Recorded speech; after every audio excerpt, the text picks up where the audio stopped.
அனைவருக்கும் வணக்கம். இது உங்கள் கவிக்குவல் யூடியூப் சேனல். டிஎன்பிஎஸ்சி பொது தமிழுக்கான முக்கியமான கேள்விகளை இந்த சீரியஸில் பார்த்துட்டு வரோம்.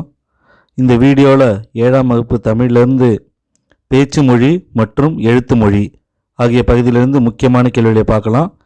வாங்க வீடியோக்குள்ளே போகலாம். சேனலை சப்ஸ்கிரைப் செய்யணும்னா சப்ஸ்கிரைப் செய்துங்க.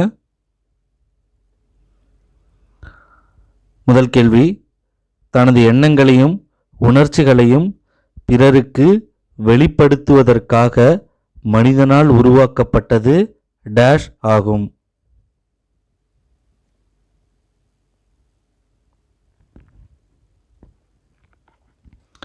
சரியான விடை பார்த்தீங்கன்னா மொழி. ஆப்ஷன் சி மொழி.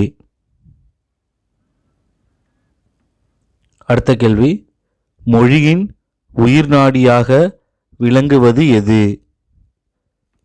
மொழியின் உயிர் நாடியாக விளங்குவது எது? சரியான விடை பேச்சு மொழி.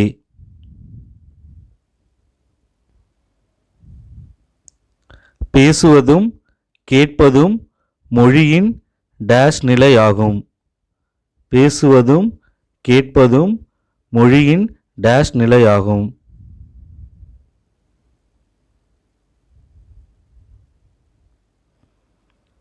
சரியான விடை பார்த்தீங்கன்னா ஆப்ஷன் ஏ முதல் நிலை.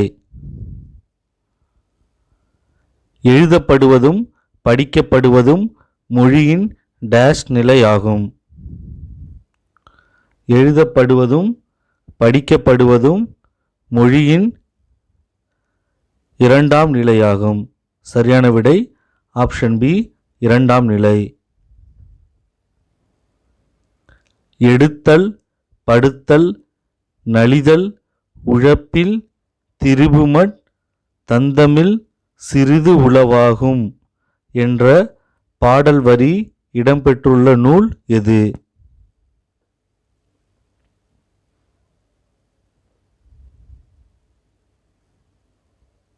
சரியான விடை நன்னூல். ஆப்ஷன் பி நன்னூல். எண்ணப்படுவது நினைக்கப்படுவது கனவு காணப்படுவது ஆகியவையும் மொழியே ஆகும் என்று கூறியவர் யார்?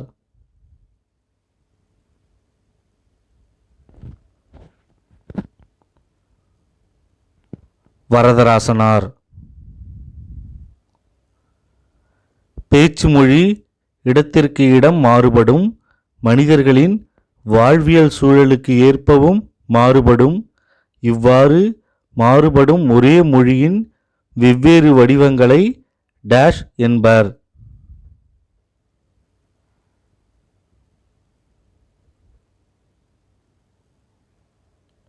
வட்டார மொழி.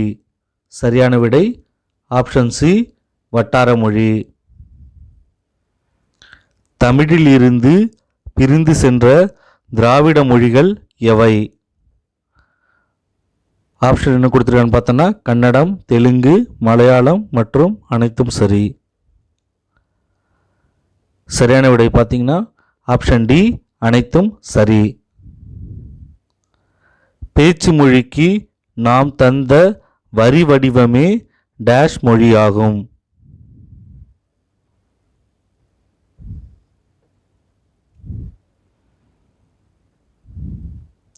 எழுத்து. பேச்சு மொழிக்கு நாம் தந்த வரி வடிவமே எழுத்து மொழியாகும். எழுத்து மொழியை டேஷ் வழக்கு என்றும் கூறுவர்.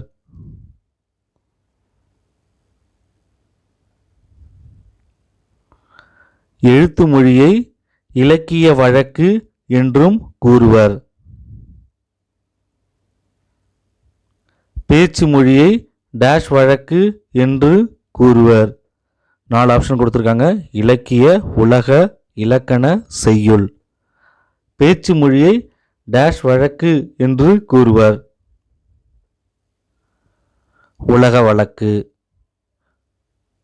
உலக வழக்கு. சரியான விடை ஆப்ஷன் பி உலக வழக்கு. அடுத்த கேள்வி, பேச்சு மொழிக்கும் எழுத்து மொழிக்கும் இடையே பெரிய அளவில் வேறுபாடு இருந்தால் அது டேஷ் மொழி எனப்படும். பேச்சு மொழிக்கும் எழுத்து மொழிக்கும் இடையே பெரிய அளவில் வேறுபாடு இருந்தால் அது டேஷ் மொழி எனப்படும்.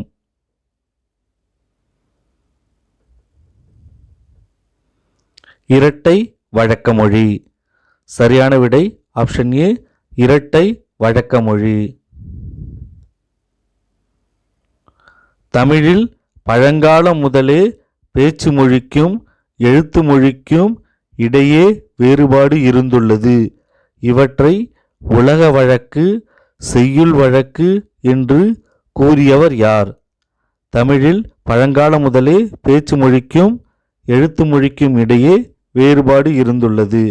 இவற்றை உலக வழக்கு, செய்யுள் வழக்கு என்று கூறியவர் யார்?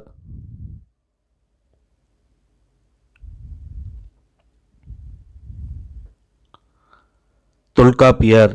சரியான விடை ஆப்ஷன் பி, தொல்காப்பியர். தமிழை டேஷ் மொழி என்பர். இரட்டை வழக்கு, வட்டார வழக்கு, இலக்கிய வழக்கு, செய்யுள் வழக்கு.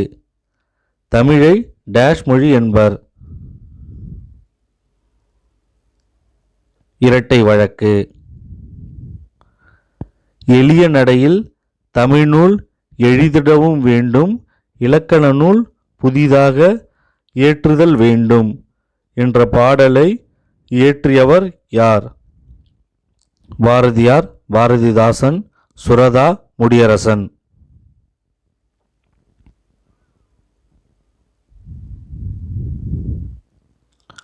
சரியான விடை பாரதிதாசன்.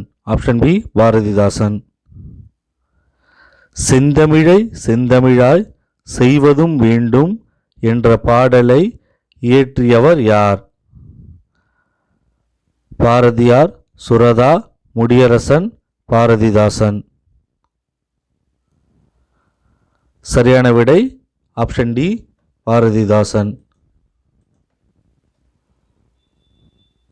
மொழியின் முதல் நிலை பேசுதல் டேஷ் ஆகியவனவாகும். மொழியின் முதல் நிலை பேசுதல் டேஷ் ஆகியனவாகும். கேட்டல்.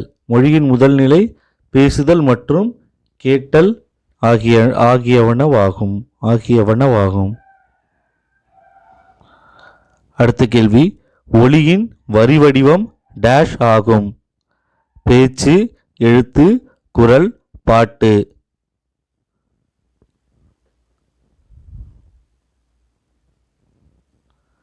ஒலியின் வரி வடிவம் எழுத்து ஆகும். தமிழில் கிளை மொழிகளில் ஒன்று உருது, இந்தி, தெலுங்கு மற்றும் ஆங்கிலம்.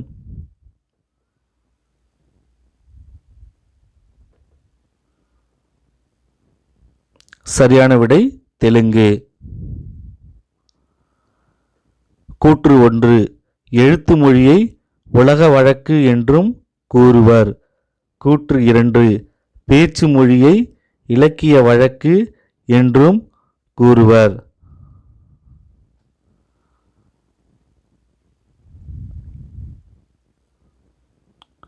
சரியான விடை கூற்று 1 மற்றும் 2 தவறு. ஆப்ஷன் பி, கூற்று 1 மற்றும் 2 தவறு. அனைவருக்கும் நன்றி. இதுக்கு முன்னாடி உள்ள வீடியோ பார்க்கலன்னா டிஸ்கிரிப்ஷனில் பிளேலிஸ்ட் லிங்க் கொடுத்துருக்கேன், செக் பண்ணி பாருங்கள். சேனலை லைக் பண்ணுங்கள், சப்ஸ்கிரைப் பண்ணுங்கள். நன்றி, வணக்கம்.